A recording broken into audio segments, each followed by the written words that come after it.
Law 19. Know who you're dealing with. Do not offend the wrong person. Judgment. There are many different kinds of people in the world, and you can never assume that everyone will react to your strategies in the same way. Deceive or outmaneuver some people, and they will spend the rest of their lives seeking revenge.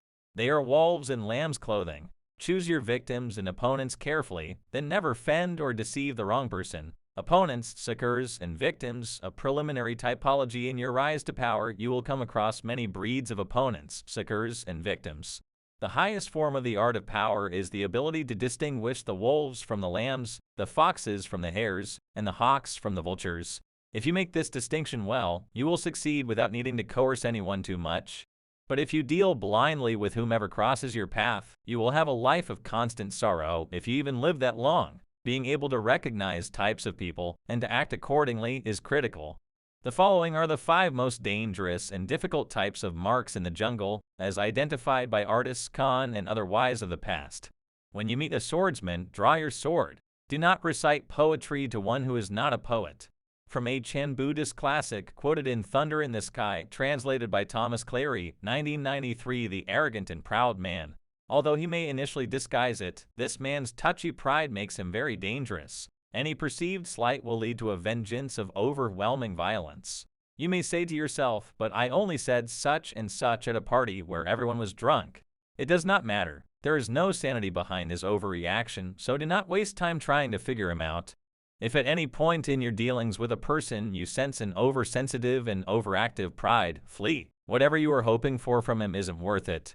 The Revenge of Lope. Lopte. Aguirre's character is amply illustrated in an anecdote from the Chronicle of Garcilaso de la Vega, who related that in 1548 Aguirre was a member of a platoon of soldiers escorting Indian slaves from the mines at Potosi, Bolivia, to a royal treasury depot. The Indians were illegally burdened with great quantities of silver, and a local official arrested Aguirre, sentencing him to receive 200 lashes in lieu of a fine for oppressing the Indians. The soldier Aguirre, having received a notification of the sentence, besought the alcalde that, instead of flogging him, he would put him to death, for that he was a gentleman by birth. All this had no effect on the alcalde, who ordered the executioner to bring a beast and execute the sentence. The executioner came to the prison and put Aguirre on the heart. The beast was driven on, and he received the lashes. When freed, Aguirre announced his intention of killing the official who had sentenced him, the alcalde Esquivel. Esquivel's term of office expired, and he fled to Lima, 320 leagues away, but within 15 days Aguirre had tracked him there. The frightened judge journeyed to Quito, a trip of 400 leagues, and in 20 days Aguirre arrived. When Esquivel heard of his presence, according to Garcilaso, he made another journey of 500 leagues to Cusco. But in a few days Aguirre also arrived, having traveled on foot and without shoes, saying that a whipped man has no business to ride a horse or to go where he would be seen by others. In this way, Aguirre followed his judge for 3 years and 4 months. Wearying of the pursuit, Esquivel remained at Cusco, a city so sternly governed that he felt he would be safe from Aguirre. He took a house near the cathedral and never ventured outdoors without a sword and a dagger. However, on a certain Monday at noon, Aguirre entered his house, and having walked all over it, and having traversed a corridor, a saloon, a chamber, and an inner chamber where the judge kept his books, he at last found him asleep over one of his books, and stabbed him to death. The murderer then went out, but when he came to the door of the house, he found that he had forgotten his hat, and had the temerity to return and fetch it, and then walk down the street. The Golden Dream, Seekers of El Dorado, Walker Chapman, 1967, The Hopelessly Insecure Man. This man is related to the proud and arrogant type, but is less violent and harder to spot. His ego is fragile, his sense of self insecure, and if he feels himself deceived or attacked, the hurt will simmer. He will attack you in bites that will take forever to get big enough for you to notice. If you find you have deceived or harmed such a man, disappear for a long time. Do not stay around him or he will nibble you to death. Mr. Suspicion. Another variant of the breed above is a future Joe Stalin. He sees what he wants to see, usually the worst in other people, and imagines that everyone is after him. Mr. Suspicion is in fact the least dangerous of the 3, genuinely imbalanced. He is easy to deceive, just as Stalin himself was constantly deceived. Play on his suspicious nature to get him to turn against other people. But if you do become the target of his suspicions, watch out. The serpent with a long memory. If hurt or deceived, this man will show no anger on the surface. He will calculate and wait. Then, when he is in a position to turn the tables, he will exact a revenge marked by a cold-blooded shrewdness. Recognize this man by his calculation and cunning in the different areas of his life. He is usually cold and unaffectionate. Be doubly careful of this snake, and if you have somehow injured him, either crush him completely or get him out of your sight. The plain, unassuming, and often unintelligent man. Your ears prick up when you find such an tempting victim. But this man is a lot harder to deceive than you imagine. Falling for a ruse often takes intelligence and imagination, a sense of the possible rewards. The blunt man will not take the bait because he does not recognize it. He is that unaware. The danger with this man is not that he will harm you or seek revenge, but merely that he will waste your time, energy, resources, and even your sanity in trying to deceive him. Have a test ready for a mark, a joke, a story. If his reaction is utterly literal, this is the type you are dealing with. Continue at your own risk. Transgressions of the law. Transgression 1. In the early part of the 13th century, Muhammad, the Shah of Khwarizm, managed after many wars to forge a huge empire, extending west to present-day Turkey and south to Afghanistan. The empire's center is the great Asian capital of Samarkand. The Shah had a powerful, well-trained army and could mobilize 200,000 warriors within days. In 1219, Muhammad received an embassy from a new tribal leader to the east, Genghis Khan. The embassy included all sorts of gifts to the great Muhammad, representing the finest goods from the small but growing Mongol Empire. Genghis Khan wanted to reopen the Silk Route to Europe and offered to share it with Muhammad while promising peace between the two empires. Muhammad did not know this upstart from the east, who, it seemed to him, was extremely arrogant to try to talk as an equal to one so clearly his superior. He ignored Khan's offer. Khan tried again. This time he sent a caravan of 100 camels filled with the rarest articles he had plundered from China. Before the caravan reached Muhammad, however, Inalchik, the governor of a region bordering on Samarkand, seized it for himself and executed its leaders. Genghis Khan was sure that this was a mistake, that Inalchik had acted without Muhammad's approval. He sent yet another mission to Muhammad, reiterating his offer and asking that the governor be punished. This time Muhammad himself had one of the ambassadors beheaded, and sent the other two back with shaved heads, a horrifying insult in the Mongol code of honor. Khan sent a message to the Shah: "You have chosen war. What will happen, and what it is to be we know not. Only God knows." Mobilizing his forces, in 1220 he attacked Inalchik's province, where he seized the capital, captured the governor, and ordered him executed by having molten silver poured into his eyes and ears. Over the next year, Khan led a series of guerrilla-like campaigns against the Shah's much larger army. His method was totally novel for the time. His soldiers could move very fast on horseback and had mastered the art of firing with bow and arrow while mounted. The speed and flexibility of his forces allowed him to deceive Muhammad as to his intentions and the directions of his movements. Eventually, he managed first to surround Samarkand and then to seize it. Muhammad fled and a year later died, his vast empire broken and destroyed. Genghis Khan was the sole master of Samarkand, the Silk Route, and most of northern Asia. Interpretation assumes that the person you are dealing with is weaker or less important than you are. Some men are slow to take offense, which may make you misjudge the thickness of their skin, and fail to worry about insulting them. But should you offend their honor and their pride, they will overwhelm you with violence that seems sudden and extreme given their slowness to anger. If you want to turn people down, it is best to do so politely and respectfully, even if you feel their request is impudent or their offer ridiculous. Never reject them with an insult until you know them better. You may be dealing with Genghis Khan. The Crow and the Sheep. A troublesome crow seated herself on the back of a sheep. The sheep, much against his will, carried her backward and forward for a long time, and at last said, "If you had treated a dog in this way, you would have had your deserts from his sharp teeth." To this, the crow replied, "I despise the weak and yield to the strong. I know whom I may bully and whom I must flatter, and thus I hope to prolong my life to a good old age." Fables, Aesop, 6th century BC. Transgression 2. In the late 1910s, some of the best swindlers in America formed a con artist ring based in Denver, Colorado. In the winter months, they would spread across the southern states, plying their trade. In 1920, Joe Fury, a leader of the ring, was working his way through Texas, making hundreds of thousands of dollars with classic con games. In Fort Worth, he met a sucker named J. Frank Norfleet was a cattleman who owned a large ranch. Norfleet fell for the con. Convinced of the riches to come, he emptied his bank account of $45,000 and handed it over to Fury and his confederates. A few days later, they gave him his millions, which turned out to be a few good dollars wrapped around a packet of newspaper clippings. Fury and his men had worked such cons 100 times before, and the sucker was usually so embarrassed by his gullibility that he quietly learned his lesson and accepted the loss. But Norfleet was not like other suckers. He went to the police, who told him there was little they could do. "Then I'll go after those people myself," Norfleet told the detectives. "I'll get them too if it takes the rest of my life." His wife took over the ranch as Norfleet scoured the country looking for others who had been fleeced in the same game. One such sucker came forward, and the two men identified one of the con artists in San Francisco and managed to get him locked up. The man committed suicide rather than face a long term in prison. Norfleet kept going. He tracked down another of the con artists in Montana, roped him like a calf, and dragged him through the muddy streets to the town jail. He traveled not only across the country but to England, Canada, and Mexico in search of Joe Fury, and also of Fury's right-hand man W.B. Spencer.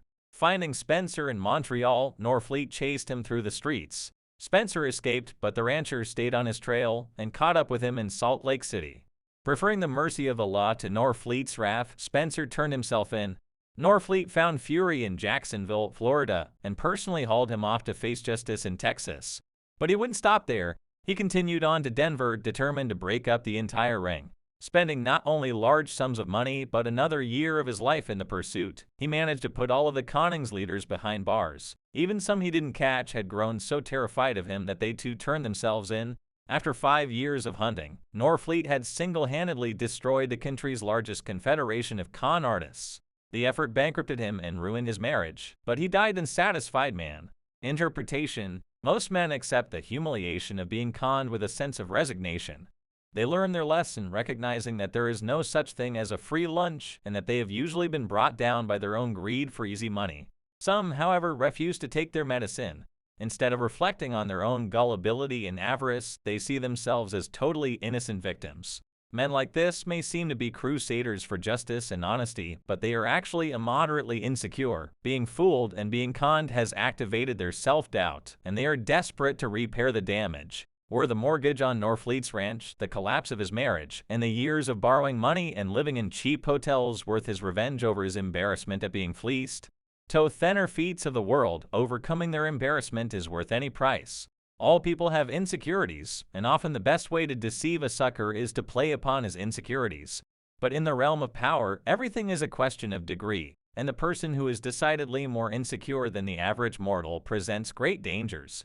Be warned, if you practice deception or trickery of any sort, study your mark well. Some people's insecurity and ego fragility cannot tolerate the slightest offense. To see if you are dealing with such a type, test them first. Make, say, a mild joke at the expense. A confident person will laugh, an overly insecure one will react as if personally insulted. If you suspect you are dealing with this type, find another victim. Transgression 3. In the 5th century BC, Chang'er, the prince of Qin in present-day China, had been forced into exile. He lived modestly, even sometimes in poverty, waiting for the time when he could return home and resume his princely life. Once he was passing through the state of Cheng, where the ruler, not knowing who he was, treated him rudely. The ruler's minister, Shu Chan, saw this and said, "This man is a worthy prince. May your highness treat him with great courtesy and thereby place him under an obligation." But the ruler, able to see only the prince's lowly station, ignored this advice and insulted the prince again. Shu Chan again warned his master, saying, "If your highness cannot treat Chang'er with courtesy, you should put him to death to avoid calamity in the future." The ruler only scoffed. Years later, the prince was finally able to return home, and his circumstances greatly changed. He did not forget who had been kind to him and who had been insolent during his years of poverty. Least of all did he forget his treatment at the hands of the ruler of Cheng. At his first opportunity, he assembled a vast army and marched on Cheng, taking 8 cities, destroying the kingdom, and sending the ruler into an exile of his own. Interpretation: you can never be sure who you are dealing with. A man who is of little importance and means today can be a person of power tomorrow. We forget a lot in our lives, but we rarely forget an insult. How is the ruler of Cheng to know that Prince Chang'er was an ambitious, calculating, cunning type, a serpent with a long memory? There was really no way for him to know, you may say, but since there was no way, it would have been better not to tempt the fates by finding out.